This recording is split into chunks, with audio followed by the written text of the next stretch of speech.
Tiene el sentido de hacerse en un campo de cría, en un campo difícil, donde los recursos a veces son escasos desde el punto de vista del forraje o del alimento, pero es el punto de partida de un proceso, de una empresa que hace cría, recría, engorde en más de un establecimiento. O sea, aquí empieza todo, o en este tipo de campo empieza la cría.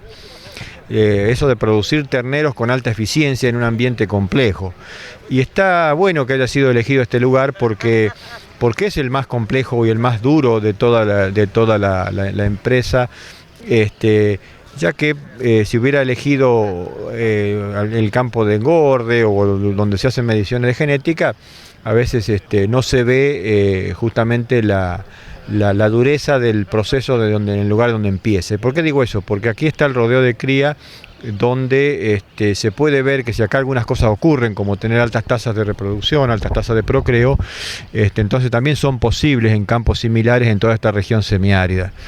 Y además el sistema de producción lo que hace acá es no solamente hablar de alta eficiencia reproductiva, ordenada, con un intervalo parto-concepción corto, con un periodo de servicio de 60-70 días, cosa que no es muy común.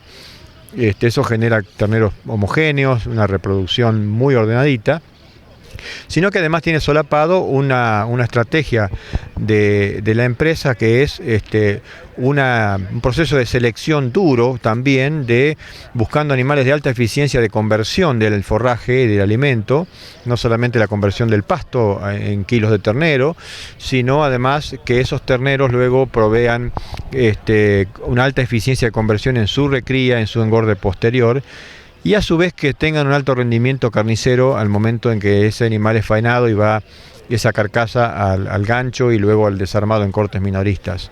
O sea, por eso que la idea es de ir desde la cría hacia la carne, viendo el mayor rendimiento carnicero posible de góndola, no solamente de peso vivo.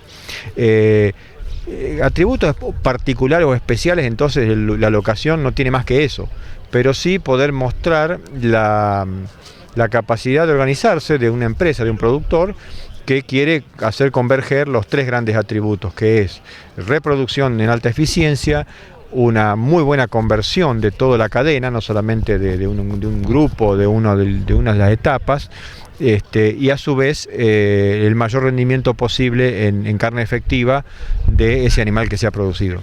Habló de la complejidad y me gustaría saber si eso tiene que ver con la hostilidad del clima que se vive y cómo se puede afrontar en materia de implementación de tecnologías para poder justamente hacerlo mucho más eficiente.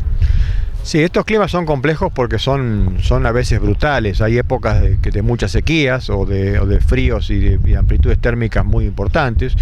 Una de las mayores dificultades es justamente la oferta forrajera, la variabilidad, la calidad de los pastos. Entonces el primer paso es entender bien eso, entender de qué se trata esa variabilidad, cuáles son los límites y las oportunidades que ofrecen esos forrajes, esos pastos. A veces pensamos que son capaces de ofrecernos más, o a veces subestimamos o sobreestimamos la oferta, entonces a veces los pastoreos son excesivos, caemos en los sobrepastoreos, o a veces confiamos demasiado en la benevolencia climática. Entonces el primer gran paso es entender esa variabilidad y después la necesidad del ordenamiento. O sea, si uno no se ordena, no tiene un servicio bien ordenado para saber cuándo van a parir las vacas, no podemos entonces armar ninguna curva de requerimientos y no podemos entender cómo es la dispersión de los requerimientos de los animales. Y eso no es menor, porque un periodo de parición de 2 o 3 meses no es lo mismo que estar con vacas pariendo terneros durante 6 meses, entonces con cambios de requerimientos todo el tiempo, y eso no nos permite ordenarlo. El segundo punto es usar animales o usar genética que esté adaptada, que sea capaz de soportar estos ambientes. Entonces ahí hablamos mucho de cuál es el biotipo que se adapta, el tipo de animal, no solamente la raza, sino el biotipo que es el adaptable para estas circunstancias. Y de ahí hay que pensar que los biotipos no pueden ser extremos, tienen que ser de buena producción, de que generen, como yo decía al principio, animales de buen rendimiento y de buena conversión, pero no podemos ir a biotipos muy grandes porque nos llevaría a vacas que después el costo de mantenimiento no es compatible con este ambiente y perderíamos fertilidad, perderíamos eficiencia reproductiva. El otro punto clave es ubicar lógicamente en forma muy estratégica cualquier suplementación o cualquier de alimentación de la vaca, porque eso es más caro, o sea, eso genera mayores costos, no solamente del insumo, sino de la logística. Y entonces, si vamos a suplementar en situaciones de pastoreos, hay que saber muy bien cómo, para qué, y hacerlo cuando la circunstancia ya no es no permite otra cosa. ¿Y qué es otra cosa? Y otra cosa es anticiparse a esas situaciones de sequía o de baja calidad del forraje y poder administrar las cargas, sacar grupos de animales que por ahí no son más sensibles, o a veces adelantar los destetes. Es común usar el destete precoz en estos ambientes, o sea, destetar terneros de 60, 80 días de vida. Y ahí viene nuevamente otra vez otro paquete de técnicas para que ese ternero no sufra el proceso ese de destete cuando uno lo traslada a un corral o a una situación sin la madre en forma permanente, ¿no? A simple vista se puede ver el nivel de sequía que maneja esta zona. Me gustaría saber justamente cuál es la suplementación que suelen elegir los productores y qué tipo de razas son las más requeridas en estas zonas. Bueno, la suplementación que generalmente en primera instancia se utiliza es la que es más de tipo proteico, con algunas variantes en su composición, un poco eso depende del forraje de base, pero son las de tipo proteico que permiten aumentar la calidad de la oferta diaria y explora ese espacio de, a través de las proteínas, lograr que el animal coma algo más de forraje y lo digiera mejor, lo fermente mejor en el rumen y aumente el consumo. Después están algunas otras suplementaciones que a veces son energéticas de momento, cuando ya directamente no hay alimento, o sea, no hay nada, no hay forraje para comer, entonces ahí nos lleva a tener que dar también algo de energía. El problema de las suplementaciones energéticas o de volumen es que el costo y la logística las hace difíciles, o sea, estoy hablando, si hay que dar energía y proteína, estamos hablando de dar cosas que se miden en kilos, o sea, 4, 5, 6 kilos por animal.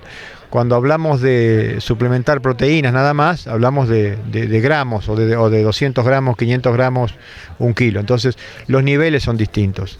Por eso que el escenario principal es tratar de hablar primero de remoción de limitantes a través de las proteínas. No, la región es una región de razas británicas, no hacen falta tal vez las razas muy cebuinas por las temperaturas, son unas regiones de clima templado, pero dentro de esas razas hay diversas, ¿no? Entre ellas está la Limangus, que es la que estamos en este ambiente, donde es una raza sintética que promete las mismas virtudes de las razas británicas, pero con algo más de rendimiento de carcasa.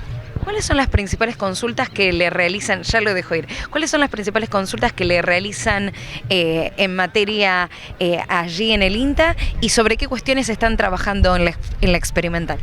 Nosotros generalmente trabajamos sobre estos mismos ejes, o sea, cómo buscar dietas simples para procesos de destete o para recrías o para engordes, dietas simples sobre todo si va a participar el corral. Simple significa que no sean complejas por la cantidad de ingredientes, que a veces son difíciles de obtener.